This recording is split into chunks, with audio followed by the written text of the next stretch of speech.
everybody, and welcome to the first annual Jidel NBA Awards! Before we start the award show, I want you guys to remember, I haven't watched the NBA in about a month now. I don't remember all the storylines, everything. I don't want you to take this video too seriously because every time someone does a video like this, no matter who they pick, the comments are always going crazy. But you know, I'm doing a video like this, so I'm opening myself up to some criticism anyway. Let's jump into the first award category, shall we? Coach of the Year! There were a lot of good coaches this year. A lot of great coaching went on. There's some people not pictured here like Spoelstra or the Memphis coach. We already forgot his name, but that's okay. These are our nominees for the Jidel Coach of the Year award. We have Frank Vogel, coach of the Los Angeles Lakers, Nick Nurse, coach of the Toronto Raptors, and Mike Budenholzer, coach of the Milwaukee Bucks. Now, our first candidate out is going to be Mike Budenholzer. We're sorry, Mike. You did an amazing job this year. The reason we've cut Budenholzer out is they're pretty much doing the same stuff as last year. You know, I think Nick Nurse might have won it last year, but Budenholzer had a good case last year. He's a great case this year to me. Kind of running a lot of the same things they did last year. So that's why I got him out. So it's down between Vogel and Nurse. Vogel's had a tough job. You know, he's got a stacked roster. He's got LeBron. He's got Davis. He's got all these centers. But it's not easy to get all these players to play together. And the team is playing with a huge lineup in the era of small ball. Having said that, the Toronto Raptors have had so many injuries this year. Siakam's missed games. Lowry's missed games. Van Vliet's missed games. Everybody's missed games. And they're still kicking it, if I'm not mistaken. We're talking about a team that's the 2 seed in the East. They got 46 wins. Hell, that would make them have the 3rd best record in the entire NBA. If that doesn't scream Coach of the Year, I don't know what does. We're giving this one to our guy, Nick Nurse. Congratulations, Nick. You have won Coach of the Year in the first annual Jidel Awards. This is an esteemed honor. Did Nick win this last year? He did not. Budenholzer won it last year, which I said he deserved, so congrats to Bud.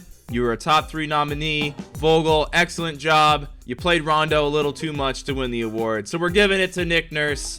He's been incredible. Our next category is Most Improved. Now, I had a really hard time picking a winner here. A lot of you are probably wondering, where's Brandon Ingram? The reason I didn't put Brandon Ingram in the Most Improved category is because I watched probably about 30 plus Laker games last year, and I've probably watched about 10 plus Pelicans games this year, and I don't really think he's improved that much. I'll be honest, his 3-point shot has gotten better, but he was actually sneakily pretty good toward the end of last year. I don't know if everyone remembers, he had a 5-game stretch before he got injured. He was averaging like 27. Running the pick and roll, he was really good at it last year. He never really got the opportunity on last year's Lakers. They had no spacing. Horrible situation. I don't think Ingram improved all that much as his situation around him improved. That's why he's not here. So that leaves us with Fultz, Adebayo, and Graham. So for pure points, Graham was the obvious winner. He went from about 4 points a game to about 18. But then I dug through the numbers, and you know what? Although his points went up by 14 or so, he's only shooting 39%, 40% from the field, from 2-point range, 38 overall.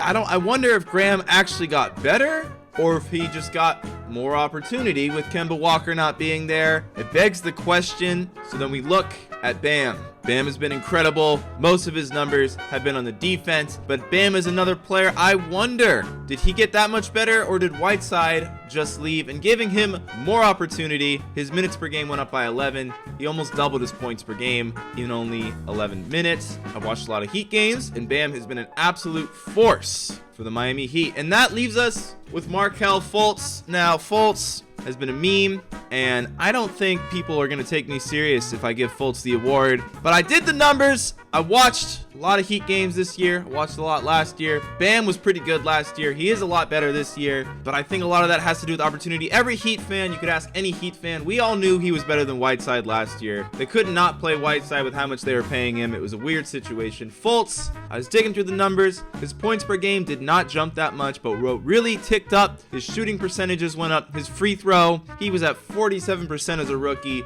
57 last year. He's up to 72. Still not great, but a big improvement. His assists per game are up to 5. His field goal percentage is all the way up to 47 after peaking at 42 last year. I watched the Magic take down the Lakers in person, and he was pretty much the sole reason why they won that game, in my opinion. So this is tough because Fultz, obviously, you know, if I were to power rank these players, Adebayo is the best player out of these three, no question. he made the All-Star team. That's a case for him. But Fultz, man, did he go from being most improved or most recovered? Because of that, I'm actually going to give the award to Bam Adebayo. Bam, incredible job. You've anchored the defense. Multi-positional defender. He makes the defense work for the Heat. He runs the break. He has a nice little, hook floater package that I like, getting set up by Jimmy. But shout out to Fultz. Fultz has gotten a lot better. I know he was a meme for a while, but he is now a legitimately good NBA player, and I'm happy for him. Our next category is Defensive Player of the Year. My 3 candidates are Anthony Davis, Ben Simmons, and Giannis Antetokounmpo. Some of you are wondering where's Rudy Gobert. He shut down the whole NBA this year, and that's true. Rudy Gobert has zero ability to switch on a pick and roll. Every point guard in the league can make that man go to toast. He doesn't deserve any of his depoys, I'll be honest. Draymond should have won some. Kawhi should have won one of them. I don't want to hear about Rudy Gobert. So that leaves us with Davis, Simmons, and Giannis. Now, I've watched a lot more Laker games than Philadelphia games and Bucks games this year. I've probably watched 3 or 4 Philly games and maybe 2 or 3 Bucks games. So I have a lot of, watching of Davis. I have a little bit of a bias here. Davis has been incredible for the Lakers. He has been a defensive beast. Okay, he's switchable. He defends the paint, but I can't give it to Davis, and the reason why is the Lakers' other bigs are also locking down the paint. I'm not going to lie, the Lakers are just a block party this year. LeBron has been making that defense work. Howard has been good on defense. JaVale's been good on defense. The Lakers have just been a solid, great team all around. Now, Davis definitely deserves to be a top 3 finisher in this category, but I'm not giving him the award. Simmons may be the most dynamic, switchable wing we have in the NBA today. His defense was incredible this year. But ultimately, I think the award has to go to Giannis. Giannis can defend 1 through 5. If you're on a fast break, he's just going to obliterate you like LeBron used to, still does sometimes. Giannis, he can defend the paint. He can defend the wings. I mean, he's done it all. I decided to do some digging through the numbers. Just incredible stuff from Giannis here. His defensive plus minus, the most, so he leads the NBA this year and last year. His defensive rating is 96, which is absurd. I don't think I've seen a number like that from pretty much any other player I did some digging on while I was researching. So Giannis is our Defensive Player of the Year. Congratulations to Giannis. Shout out to Anthony Davis. I would have put him second and Simmons third. People are going to roast this. Watch some Philly games. You'll see Ben Simmons is an incredible defensive player. Everyone always wants to talk about his lack of a jump shot. They never talk about the passing, the defending, the driving. We come to 6th man of the year. Now, this was a tough one. So I did some digging, and right off the bat, this is a 2-man race. Sorry, Derrick Rose. Derrick Rose has a good case. He carries the Pistons on offense many nights, but his defense is terrible. The Pistons become one of the worst defenses when Rose plays. Rose also averaging not as many points on worse shooting numbers than Schroeder. We will say Schroeder has a much better situation around him, so we can't fault Rose too much for that. Okay, we all know Rose has got all the same talent, if not more than Schroeder. This year, Schroeder's just been put in a way better position to succeed. And that leaves Schroeder and Harrell. So, this was a really tough one. Harrell is a big man. Big men never win this award. But you guys know, this is the Jidel Awards, and we're giving the big man the win.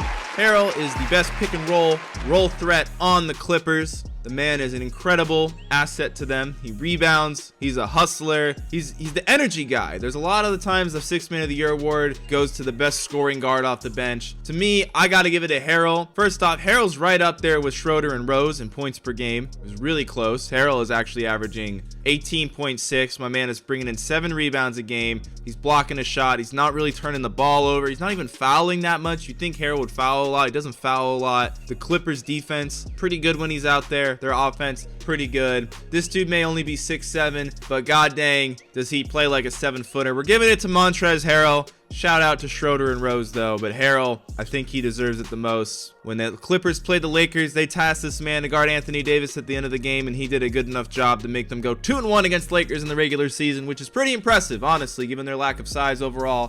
Montrezl Harrell is my 6th Man of the Year. Now, the Rookie of the Year is a 2-man race. It's between Ja Morant and the Beast. This is a lot like the Joel Embiid Rookie of the Year where, one guy, he's kind of better, clearly better in my opinion. But hasn't played enough games, and I do think there is a case from the Ja Morant group to say people never got the chance to adjust to Zion Williamson. Maybe Zion becomes less effective as the year goes on. Maybe we don't see how wear and tear affects him. So I don't even know if there's really a big argument for Zion, even though you all know I love the beast. I gotta put Ja Morant as the rookie of the year. First off, he's incredible. Forget what Zion is doing, even though that's incredible too. Ja Morant, he's got some crazy passes. His finishing ability is pretty good. His shooting is better than I thought it would be. I don't know if the numbers are there for the shooting. Let's double check that. You know, shooting damn near 37% from 3, over 50% from 2. Efficiency, I love efficiency from an athletic point guard like that. He knows what kind of shots he should take, what he shouldn't take.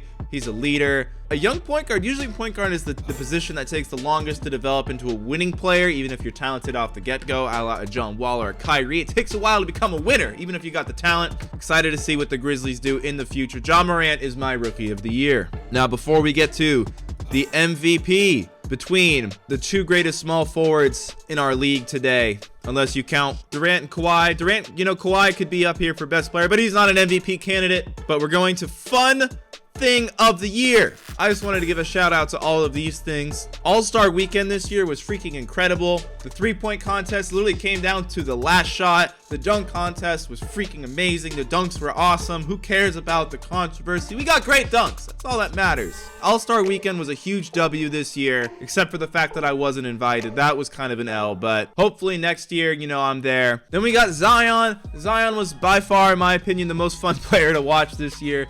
This dude was crazy, jumping up high as hell for blocks. Okay, this dude's lobs were insane. Him and Lonzo had amazing chemistry. I watched so many Pelicans games once Zion came back, and I did not watch many before that. I'll tell you that. Zion, easily one of the most fun things that happened this year. The battle for LA, amazing. Okay, the Clippers went 2-1 in the regular season, but the Lakers, post All-Star break, looked like, by far, in my opinion, the best team in the NBA as the Bucks were kind of falling off. The Clippers didn't really get the playmaking I thought they needed. I thought Morris, I don't know about that upgrade for the Clippers. The Lakers were looking solid. Anthony Davis, LeBron James. LeBron was looking like the best player in the world again. Battle for LA. We wanted that playoff series. I hope we get that playoff series. It will be incredible. Kawhi Leonard, you drive around LA, they got signs that say the best player in the world wears New Balance. New Balance is throwing their hat into the arena. They want to be a part of the conversation. I know what I saw the signs. The LeBron signs, Kawhi signs. Living in LA, it was awesome. I mean, there's still not a lot of Clipper fans. Respect to the Clippers, they had an awesome season. The Lakers had an incredible season too, and we're all worse off not having seen them play each other in the playoffs. Hopefully that still happens. All right, then we got Chris Paul. Okay, everyone said Chris Paul fell off. You look at my old videos from last year. You look at my tweets from earlier in the season. I said, no, Chris Paul has not fallen off. This dude has to play next to Harden. Let's be honest, not a fun teammate. Sure, he passes the ball, but it's always at the end of the shot clock. If your role is just to stand there and shoot threes, you're not going to be maximized. Chris Paul, the best point guard of a generation, arguably one of the best point guards of all time, who's just gotten the short end of the stick in a lot of his career moments. Sometimes he's been the reason they failed in the playoffs. I get that, but come on now. Y'all ain't going to disrespect Chris Paul. I'm happy to see him playing again. I'm happy to see people stop making fun of that contract, albeit it being huge. Chris Paul is amazing. He's still amazing. If he never got hurt, they could have done great things, like losing to the Cavs in 6. But I digress. We got Luka Doncic. Okay, this dude Luka is flat out incredible. I don't even understand how he's so good. The Trae Young fans are wondering why Trae isn't here. It's because they can't win a game, and he doesn't play defense. There was no competition for Rookie of the Year last year. It was Luka, and there's no competition for Fun Thing of the Year this year. It's still Luka. The reason I don't think Luka has a chance in this category is because, well, the Mavs were not that bad when Luka stopped playing, okay? Seemed like Porzingis got a little bit more versatility going when Luka didn't play, so hopefully Luka doesn't fall under the Harden category too much. And by the way, I like Harden. He's incredible. But playing that way can hurt your teammates, I think, spiritually, if not statistically. And then, you know what? I've never been a Russell Westbrook guy. But you put Westbrook on a team with no big men, and this dude becomes Goliath. Westbrook was averaging damn near a triple-double again. 33 points per game. Playing with Harden, who's taking a ton of shots, not making a lot of them without these centers on the court. Harden's fallen off a cliff, and Westbrook said, don't worry, I got this. So no centers Westbrook is one of my candidates for fun thing of the year. I know I'm missing a lot of things for this category. I made this thing not literally right before I started recording. So one at a time, I'm going to get rid of Luka. I'm going to get rid of Chris Paul, and I'm getting rid of no centers Westbrook. And then I'm getting rid of Zion. And it's really going to come down, guys. It's coming down to AllStar Weekend, which was freaking amazing and actually happened versus the battle for LA. On one hand, we have AllStar Weekend, which happened. It actually happened, and it was amazing. On the other hand, we have battle for LA. All 3 games were great. Got the best 2 small forwards, unless you consider Giannis a small forward or a power forward or whatever I said earlier in the video. I'm just contradicting myself. I'm a hypocrite. Told you not to take this too seriously. We got LeBron. We got Kawhi. We got Paul George, who has not really been playing all that well. I think he still has the shoulder injury affecting him. I think that Clippers team is a little weird. They don't have a lot of natural ball movement. I feel like they got a lot of ball stoppers on their team. But honestly, incredible games. I honestly was so excited to watch them in the playoffs. I felt like the winner of those games was gonna win the title. My power rankings were Lakers, Clippers, Bucks. I think the Lakers were gonna win it all, but All-Star Weekend actually happened. But it doesn't matter because Battle for LA was the most fun thing this year. All the games were great. We know the playoff series would be great. I doubt more than 2 of the games would be blowouts. I think it'd be a 7-game series, and at least 5 of the games would be close. We'd have at least one buzzer beater or stop at the buzzer, and we had one of those in the regular season when Patrick Beverley blocked LeBron James. That was an incredible game. Fun thing of the year goes to the Battle for LA, and originally I titled this James and Davis because I watched a hell of a lot of Laker games this year, and I gotta say, I think this is the best teammate LeBron's ever had. Dwayne Wade, obviously better career than Anthony Davis, but 2019 Davis is a better player than 2010, 2011 Dwayne Wade. I don't care what you say, and I'm a Dwayne Wade fan. You know I got a lot of Dwayne Wade jerseys, but Davis was incredible this year. I gotta go. Battle for LA was the most fun thing in the NBA this year, in my opinion. And finally, we get to the best category of them all, the MVP. Now, this is a 2-horse race. On one hand, you have what I consider the best player in the NBA, LeBron James. On the other hand, you have the guy I've already given Defensive Player of the Year to, Giannis Antetokounmpo. Now, I did some number digging, and I didn't have to dig very long. Remember, this is based off what has happened. This is not based off what will happen. This is based off what has happened. If the season continued as normal, I know Giannis was going to miss some games with an injury. The best ability is availability. They gave my man LeBron All-NBA 3rd team last year, and y'all know he averaged damn near better than everyone on the 1st and the 2nd team, but he wasn't available for all the games. He was hurt. If the season kept going, I think LeBron probably could have taken the award depending on how many games Giannis missed. But when you look at the numbers, ladies and gentlemen, okay, Giannis, I don't even know what to say. This man is averaging 29.6 points per game. Okay, he's averaging 30 points per game. He's averaging 6 assists. Okay, not as good as LeBron. He's averaging damn near 14 rebounds, and he's not even a center. Okay, he's shooting a stupid 62% from 2-point land. His 3-point shot, only 30%. Doesn't matter. You could play off of Giannis. He's just going to Euro step around you, okay? When Giannis is playing for 100 possessions, the Milwaukee Bucks outscore the other team by 20. So there's the case, LeBron. The Lakers are, they get outscored when LeBron's not playing. LeBron takes an average team and makes them great. Giannis takes a good team and makes them all-time great. You can't fault Giannis just for playing with a team that seems to work better. I think you could argue, obviously, James has Davis. After Davis, I think Giannis is probably 3rd and 4th teammates maybe better. This isn't a discussion about teammates. This is really just about Giannis being so dominant that the man only plays 31 minutes a game. This dude Giannis is so good that they don't even need to play him, because when he plays, the Bucks just destroy everybody. But shout out to LeBron.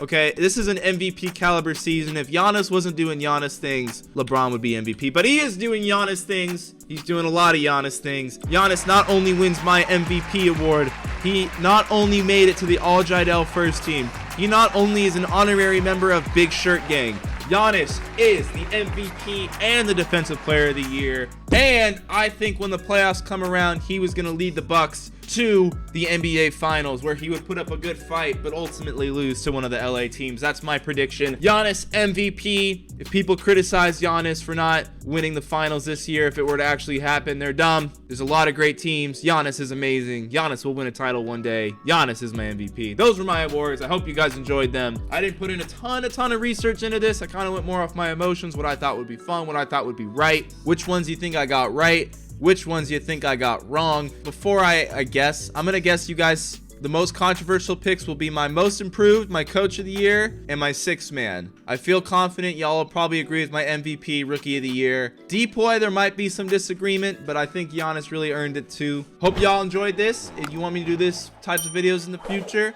let me know. Have a great day. Peace.